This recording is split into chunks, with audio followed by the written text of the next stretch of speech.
लोग देखते हैं एक्सरसाइज 19.4। तो देखिए इस एक्सरसाइज में बहुत इंपॉर्टेंट चीज़ होगा। इंपॉर्टेंट चीज़ क्या? मानना। किसको मानेंगे किसको नहीं मानेंगे। तो देखिए याद करने का तो बहुत सारा तरीका है, आप याद कर सकते हैं जिस तरह आपको मन करे, लेकिन हम जो ट्रिक बताएंगे उस पर ध्यान दीजिए। तो देखो सबसे पहले एक्सरसाइज 19.4 क्वेश्चन कैसे कैसे इस पे देगा, कैसे कैसे हम लोग को बनाना है, कैसे इसको मानना है, सब प्रतिस्थापन विधि बनेगा। ठीक है, जितना है ये सब प्रतिस्थापन विधि है। लेकिन इस प्रतिस्थापन विधि में, इस विधि में जो जैसे साइन कॉस दे देता है तो किसको माने? साइन को माने, कॉस को माने, टेन को माने, सेक को माने, किसको माने? तो समझो क्वेश्चन किस तरह तुमको दे देगा साइन एक्स कॉस एक्स। इसका इंटीग्रेशन निकालिए, पहला नंबर। दूसरा नंबर दे देगा sign square x cos x, इसको निकालिए। तीसरा नंबर दे देगा cos square x sine x. समझ लो पहले किस तरह सवाल दे देगा। ऐसे भी दे सकता है sine square x cos square x. ऐसे भी दे सकता है sine q x into cos Q x. ऐसे भी दे सकता है साइन स्क्वायर माइनस 5x और इंटू कॉस स्क्वायर एक्स। ऐसे भी दे सकता है, ऐसे भी दे सकता है integration 1 by sec square x cosec square x dx। यानी इस तरह से क्वेश्चन देगा। तो किसको मानोगे किसको नहीं मानोगे, ठीक है ना, ये मेन चीज़ है। तो एक बस बात याद रखना कि मानना उसी को जो तुम्हारे इंटीग्रेशन में मौजूद हो। समझ में आ रहा है? चलो नहीं समझ में आ रहा तो फिर से समझो। जैसे ये क्वेश्चन दे दिया है तुम्हारा और तुमको इसका इंटीग्रेशन कह रहा निकालने के लिए, किसको मानोगे? तो तुम उसी को मानना जो डिफरेंशिएट करने पर तुम्हारा इसमें मिल जाए। बात समझ में आ रहा है? नहीं आ रहा है? फिर से समझो। जैसे ये हो गया इंटीग्रेशन, साइन माने कि कॉस माने? नहीं समझ में आ रहा है? तो साइन मान लो। मानने पर देखो क्या कॉस आ रहा है? अगर कॉस मान रहे हो तो क्या साइन आ रहा है? अगर दोनों मानने पर आ रहा है तो किसी एक को मान सकते हो, कोई दिक्कत नहीं। समझ में आ रहा है बात? तो अब मान कर चलो कि अगर साइन मानेंगे तो साइन का डिफरेंशिएट करने पर क्या कॉस आएगा? तो आसानी से मान सकते हो, कोई दिक्कत। कॉस मानने पर क्या साइन आएगा। तो मन करे तो साइन मानो, मन करे तो कॉस मानो। और मन में होगा कि क्या आंसर गलत अलग तो नहीं आएगा? ऐसा नहीं है, आंसर जब भी आएगा सेम आएगा। समझ में आया बात? अब यहाँ पे ये क्वेश्चन दिया है, तो अब ध्यान से समझना, इस तरह से क्वेश्चन तुमको मिलेगा। तो अब हम लोग इसको ट्रिक हम लोग अब देखेंगे याद करने का। इसमें तो बहुत सारा नियम दिया है, हम नियम भी बता देते हैं, ठीक है। तो सबसे पहले चाहो तो तुम नियम लिख सकते हो, ठीक है, किसको कब क्या मानना है अब तुम्हारे ऊपर है, ठीक है। तो याद रखना, यानी यदि साइन एक्स का घात विषम धन पूर्णांक हो, साइन एक्स का घात विषम धन पूर्णांक हो, यानी विषम, यानी जैसे विषम किसे कहते हैं ये जान लो पहले।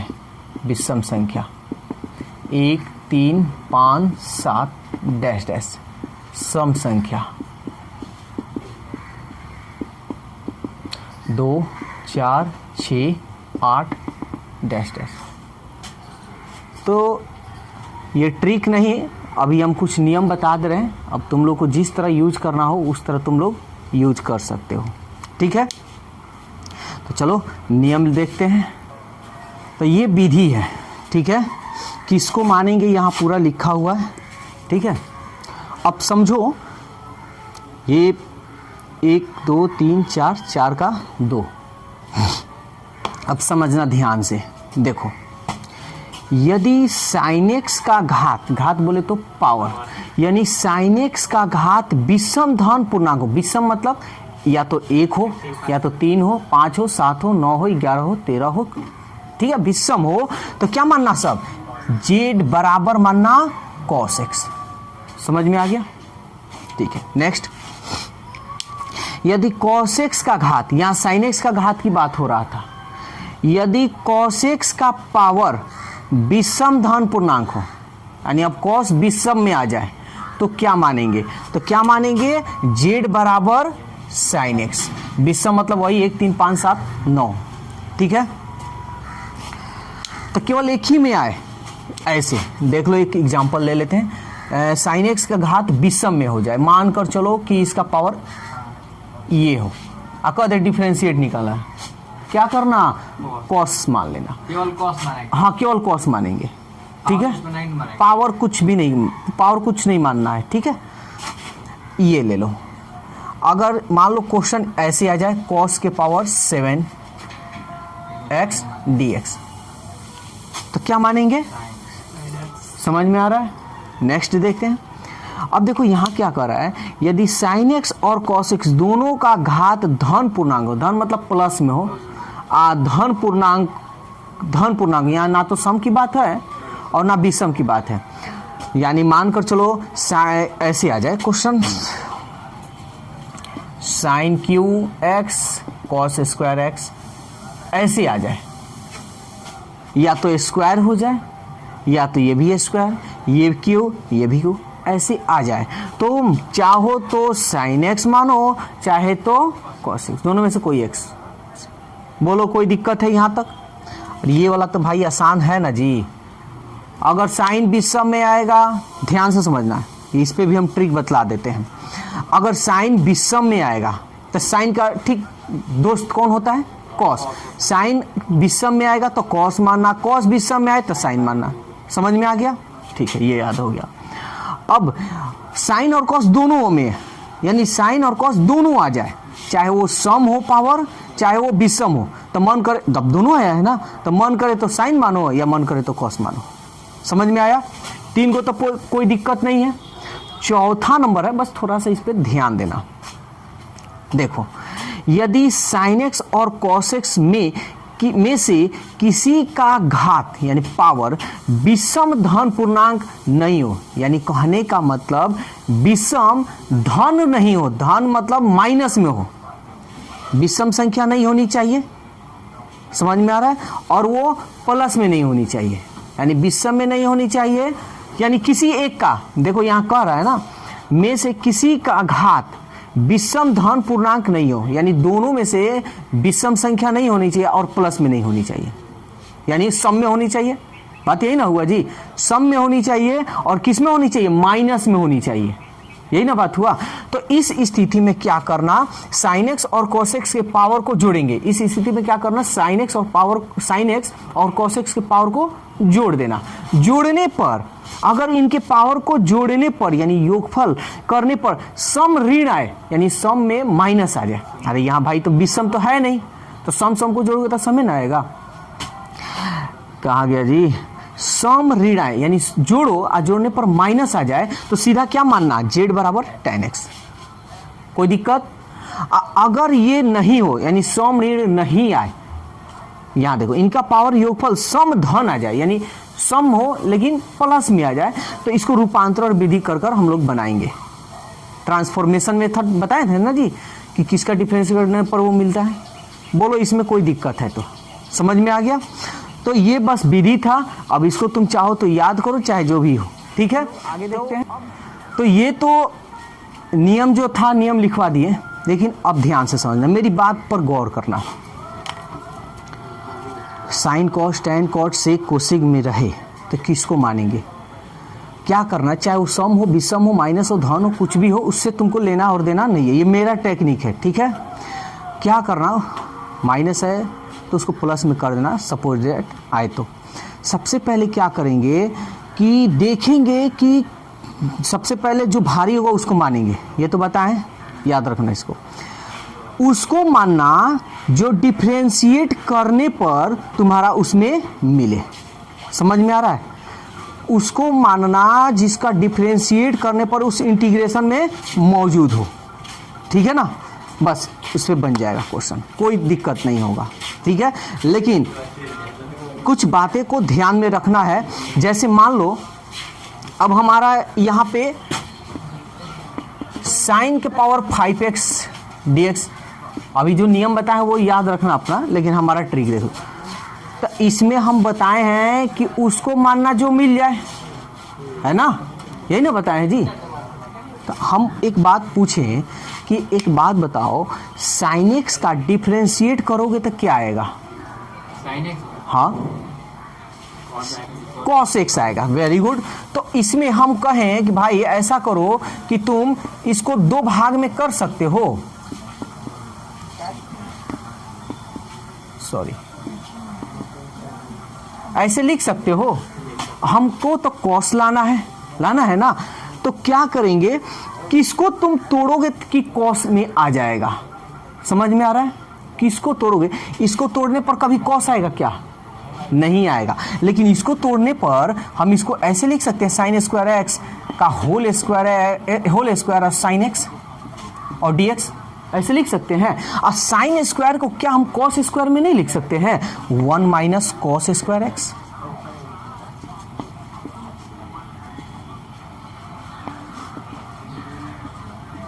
बोलो, साइन स्क्वायर को 1 minus cos square, whole square है तो होल स्क्वायर, साइन एक्स है तो साइन एक्स, ऐसे लिख सकते हैं ना।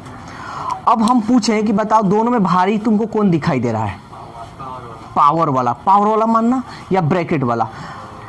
अगर भारी उरी तुम नहीं भी देखना चाहते हो तो एक और तरीका, किसको डिफरेंशिएट करने पर तुम्हारा मिलेगा? तो एक बात बताओ, dx के साथ वो रहना चाहिए, वो अकेले नहीं होता है कि बिरादरी से अलग होना चाहिए, यानी इसमें से वो एकदम अलग ही रहना चाहिए। तो एक बात बताओ, अगर साइन एक्स मानेंगे तो डिफरेंशिएट करने पर कॉस एक्स आएगा, तो कॉस एक्स dx देखो इसमें है, कॉस एक्स dx तो है, कॉस एक्स कहाँ है? कॉस एक्स नहीं ना है जी, ये जोड़ा में है। समझ में आ रहा है बात? ये जोड़ा में है, तो इसको मत मानना, सब साइन एक्स को नहीं मानेंगे। किसको मानेंगे? कॉस एक्स को मानने पर क्या साइन एक्स आएगा? तो आएगा, तो साइन एक्स dx हो सकता है ना। बात समझ में आ रहा है ना जी? साइन एक्स dx, तो ये देखो, तो साइन एक्स dx है ना, साथ में है ना, अलग बिरादरी में, तो ये इस पे कॉस एक्स बराबर जेड मानोगे तो ये सॉल्व हो जाएगा। बोलो, बात समझ में आया कि नहीं, कि कोई दिक्कत है? क्लियर? ऐसे भी जो भारी हो उसको मानेंगे। तो ऐसा करो, इस पे एक एग्जाम्पल हम बता देते हैं, उसके बाद आगे देखेंगे। चलिए एक क्वेश्चन देखते हैं, 1 नंबर, ठीक है। अब देखो, हम तो नियम लिखवा दिए हैं कि साइन के पावर विषम हो तो कॉस मानेंगे, कॉस के पावर विषम हो तो साइन मानेंगे, वो याद रखना, चलो तुम्हारे लिए काम करेगा। लेकिन मेरा ट्रिक देखो, किसका डिफरेंशिएट, मान लो इसमें साइन है ना, तो साइन का डिफरेंशिएट करने पर कॉस आएगा, तो इसमें तो एक ही को दिखाई दे रहा है, इसको दो भाग में कर लो, एक जो डिफरेंशिएट करने पर आ रहा है उसको एक तरफ रखना। तो इसको देखो, तो sign square x into sine x लिखे तो क्या कोई दिक्कत है क्या? हो गया। अब हमको डिफरेंशिएट किस करने पर मिलना चाहिए, तो साइन एक्स का डिफरेंशिएट करेंगे, कॉस एक्स आएगा ना जी, इसमें से कॉस है, किसको तोड़ने पर कॉस आएगा? इसी को ना जी, इसका तो कोई फॉर्मूला होता नहीं है। तो देखो, इसको हम लिख सकते हैं 1 माइनस कॉस स्क्वायर एक्स।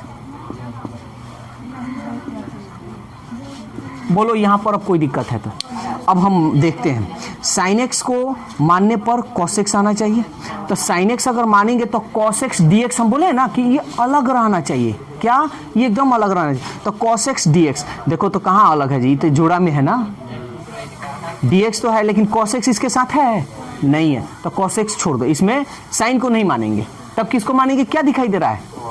तो कॉस, केवल कॉस, पावर नहीं मानना है, ये याद रखना। डिफरेंशिएट करने पर तुम्हारा इंटीग्रेशन में वो मिलना चाहिए, dx के साथ ही वो रहना चाहिए। तो अब कॉस को मानो, कॉस को मानोगे तो कॉस को डिफरेंशिएट होता है साइन एक्स होता है ना, तो साइन एक्स dx देखो तो अलग है। समझ में आ रहा है कि नहीं आ रहा है? आ रहा है ना। तो हम क्या मानेंगे? लेट जेड बराबर कॉस एक्स मानेंगे। समझ में आया? वैसे भी कौन भारी है, तो ये भारी है, इसमें मानो।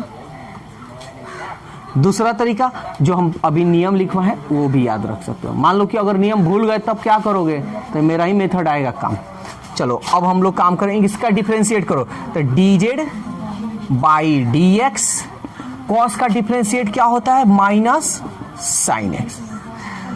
माइनस को इधर कर लो, ये माइनस यहां लगा दो, तो dz माइनस, इसको इधर भेज दो तो साइन एक्स, और ये रहा हमारा dx। बोलो कोई दिक्कत है तो?